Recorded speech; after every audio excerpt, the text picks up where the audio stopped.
Queridos amigos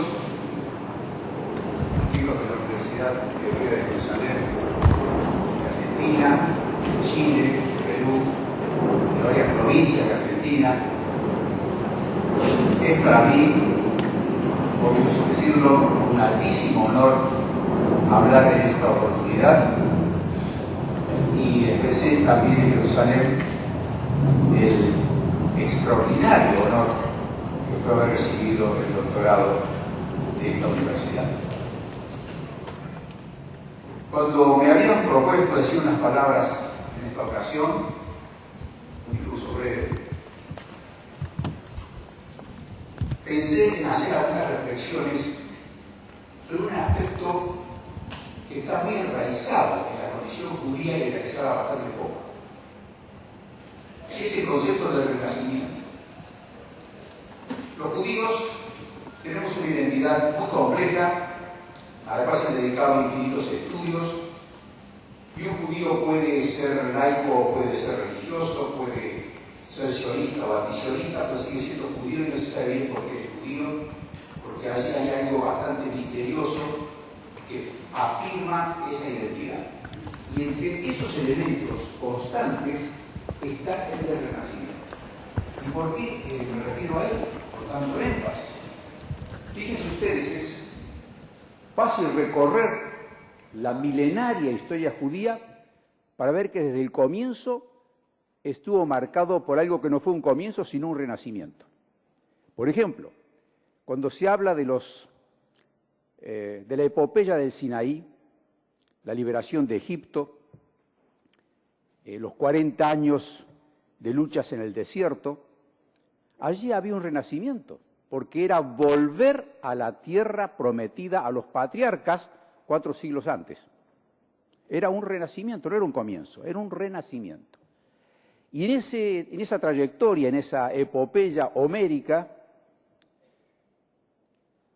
hubo algo central, y que era organizarse éticamente y comenzar con un relato de una extraordinaria fuerza, que es el relato de los primeros años del pueblo judío y toda esa épica del Sinaí. Varios siglos después, cuando Jerusalén fue destruida por las tropas babilonias conducidas por Nabucodonosor, parecía que era el fin y se exilió a toda la élite judía hacia Babilonia.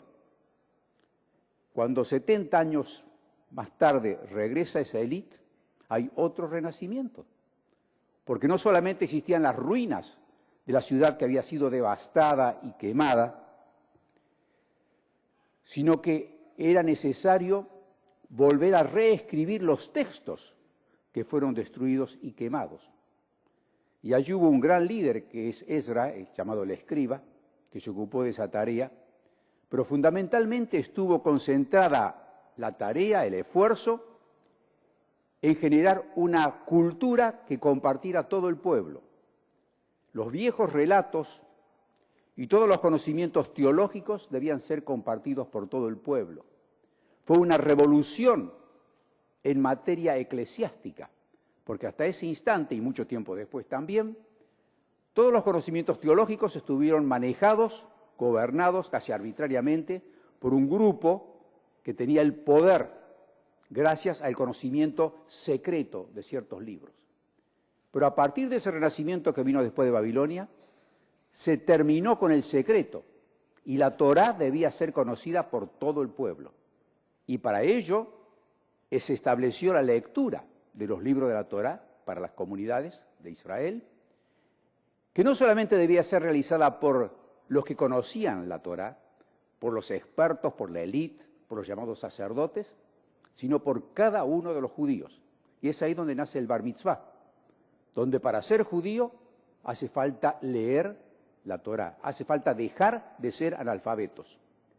Y qué curioso, 2600 años atrás, y para los judíos hablar de 2600 años es como decir el mes pasado, pero son 2600 años, 6 siglos antes del nacimiento de Jesús, más de un milenio antes del nacimiento de Mahoma, el pueblo judío acabó con el analfabetismo, porque todo judío debía saber leer para poder ser miembro de la comunidad a partir de los 13 años.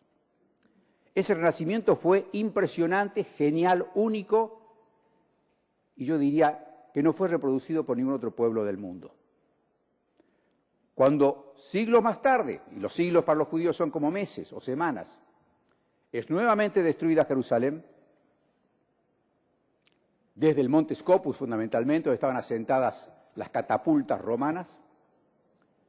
Entonces, ante esa tragedia que parecía el fin de todo, se produce un renacimiento secreto, silencioso, sabio, la Academia de Yavne, donde un grupo de judíos decidió mantener el relato, la tradición, el conocimiento, y esto continuó a lo largo de los siglos y los siglos, al extremo de que hay una característica notable en el pueblo judío, y es que como cada judío tiene que saber leer y escribir, no ha habido en el mundo una aldea, por miserable, pobrísima que fuese, donde alguien no estuviera a cargo de un heder que enseñara a leer y a escribir.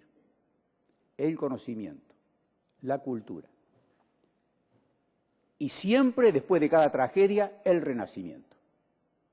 Y cuando ocurre la Primera Guerra Mundial, y cuando termina la Primera Guerra Mundial y viene la Declaración Balfour, como se señaló recién, en 1918, recién acabada la Primera Guerra Mundial, entonces se funda como símbolo notable del renacimiento judío la Universidad Hebrea en el monte Scopus, precisamente donde había estado el núcleo más hostil y mejor armado del ejército romano para lanzar sus piedras y sus balas encendidas hacia Jerusalén, en el monte Scopus.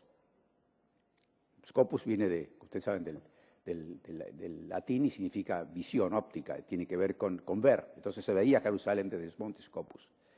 Pero el monte Scopus se convirtió en el símbolo del renacimiento judío, del último renacimiento judío del cual nosotros somos testigos, y que llevó al nacimiento del Estado de Israel. En la película se señaló una frase muy acertada del presidente Pérez, cuando dice que así como una madre da nacimiento a un niño, la Universidad Hebrea de Jerusalén dio nacimiento al Estado de Israel. Porque muchas décadas antes de que se produjese la independencia de Israel, fue creada la universidad. Importaba el renacimiento de la cultura, el renacimiento de la investigación, el renacimiento de ese espíritu de progreso que ha animado siempre al pueblo judío. Por eso quería yo limitarme en esta oportunidad a señalar que ese rasgo del perpetuo renacimiento que tienen los judíos y que según algunos puede ser quizá una de las razones del antisemitismo, porque es como un miedo que se genera en otras partes, diciendo ¿cómo es posible que a esta gente no se la puede terminar de liquidar, de hacer desaparecer? Vuelve a resurgir, vuelven a salir adelante y cada vez con cosas nuevas, potentes y hermosas. Por lo tanto, felicito a los amigos de la Universidad Hebrea de Jerusalén por celebrar en este momento la aparición de un libro que recuerda todo lo que desde Argentina o desde Latinoamérica se ha venido haciendo para darle fuerza y carnadura a esta primera universidad del Estado de Israel. Gracias.